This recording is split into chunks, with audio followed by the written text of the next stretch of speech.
Dubbi-himaan ministeera haajaa alaa Itoophiyaa Ambaasaadder Nabiyaat Geetaachoo ibsa miidiyaaleef kennaniin biyyattiin keessummoota yaa'ii gamtaa Afrikaa fi yaa'ii Afrikaa Itaalii irratti hirmaachuuf dhufan simachuuf qophii barbaachisu xumuruu ishee himaniiru. ይህ ጉባኤ ኢትዮጵያ ስኬታማ ሆኖ እንዲጠናቀቅ Yaa'iin kun milkiin akka goolabamuuf Itoophiyaan qophii kan qabiyyees ta'e kan loojistiksii barbaachisu hunda xumurteetti. Akkuma maqaa ishee haaraa ta'aa kan jirtu magaalli keenyas giddugala dippiloomaasii Afrikaa ta'uu ishee bira darbee misoomni magaalaa ammayyaa maal akka fakkaatu biyyoota birootiif muuxannoo keenya kan itti qoonnu ta'a jechuudha.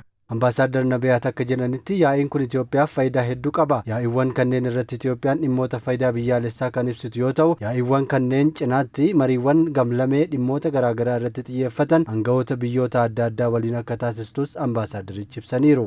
በዚህ ጉባኤ ኢትዮጵያ በመሪዎቿና በሚኒስትሮቿ በርካታ yaa'ii kanarratti Itoophiyaan karaa hoggantootaa fi ministeerota ishee walgahiiwwan walitti dhufeenya gamlamee cimsuu danda'an gaggeessuuf qophoofteetti. Yaa'iiwwan sadarkaa hoggantootaa fi ministeerotaatti taa'amaniin Itoophiyaan itti gaafatamummaa keessummeessuu qabdutti dabalataan hojiiwwan faayidaa biyyaalessummaa ishee eegsisan hojjechuuf qophooftee eegaa jirti. Yaa'iiwwan kun carraa ittiin jijjiirama roga maraan biyyi keenya fidaa jirtu irratti muuxannoo biyyoota Afrikaa biroof qooduu kan uumuudha jedhan dubbi-himaan ministeera haajaa alaa Ambaasaadder Nabiyaat Geetaachoo. ኢትዮጵያ በተለያዩ ዘርፎች ያስመዘገበቻቸውን ውጤቶች Itoophiyaan bu'aawwan dameewwan garaagaraan galmeessite carraatiin muuxannoo ishee biyyoota biroof qooddu kan baneefidha. Ansaawwan haaromfamoo irratti walitti hidhamiinsa qaxanaa irratti qonna irratti keessumaa oomisha qamadiitiin gama ashaaraa magariisaatiin hubannoo namtolcheen misooma kooriidarii magaalotaa dabalatee dameewwan jijjiiramoonni gurguddaan ittiin galmeeffaman ilaalchisee obboloota keenya Afrikaaf muuxannoo keenya akka qoonnuuf yaa'ii carraa nuuf kennudha.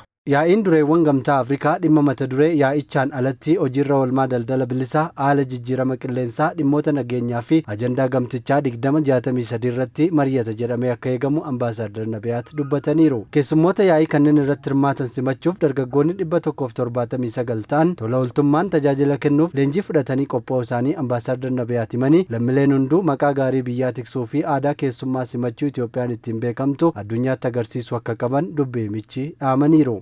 የአፍሪካ ህብረት ጉባኤ ላይ 179 Yaa'ii gamtaa Afrikaa irratti dargaggoota tajaajila tola ooltummaa kennan 179 lammiin kamuu biyya isaaf dippiloomaatiidha yaada jedhu agarsiisuuf qophii barbaachisu taasisaniiru. Ministeerri haajaa alaa qaamolee dhimmi ilaallatu waliin ta'uun dargaggoonni tola ooltonni kun leenjii barbaachisu akka argatanis taasiseera. Yaa'iin dureewwan gamtaa Afrikaa 39ffaan guraandhala 7 hanga 8tti kan adeemsifamu yoo ta'u, yaa'iin ministeerota biyyoota Afrikaa 48ffaan ammoo guraandhala 4 fi 5 akka gaggeeffamu ambaasaadder Nabiyaat ibsaniiru. Yaa'iin Afrikaa Itaaliyaa ammoo guraandhala 6 bara 2018 akka gaggeeffamu ambaasaaderichi dubbataniiru.